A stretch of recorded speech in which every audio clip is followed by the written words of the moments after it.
வணக்கம். இன்றைக்கி ஒரு சின்ன தகவல் சொல்லலாம்னு. இப்போ நிறையா இன்றைக்கி கல்யாணக்கார வீட்டுக்கெல்லாம் போனோம்னாக்கா ஏகப்பட்ட ஐட்டம் 20 ஐட்டம் 30 ஐட்டம் 25 ஐட்டம்னு வைக்கிறாங்க. ஒரு நிமிஷம் யோசிச்சு பாருங்கள். எல்லாமே சாப்பிட தனித்தனி நாக்குக்கு ஒரு தனித்தனி ருசி தான். ஆனால் அது போய் சேர்கிற இடம்லாம் ஒன்று.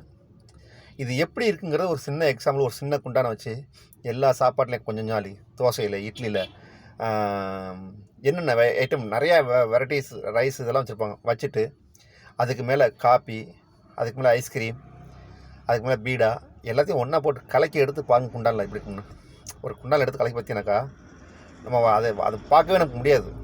கிட்டத்தட்ட குப்பை தொட்டி மாதிரி தான் இருக்கும். அது குப்பை தொட்டி கூட நல்லாயிருக்கும். குப்பை தொட்டியாக இருக்க வரையும் தான் நல்லாயிருக்கும். குப்பை தொட்டியே இன்னும் குப்பையாக போணுச்சுன்னா அது ரொம்ப வைக்க முடியாது வீட்டுக்குள்ளே. அந்த மாதிரி தான் வயிறை குப்பை தொட்டி ஆக்கிடக்கூடாது. சுத்தமாக இருக்கணும்.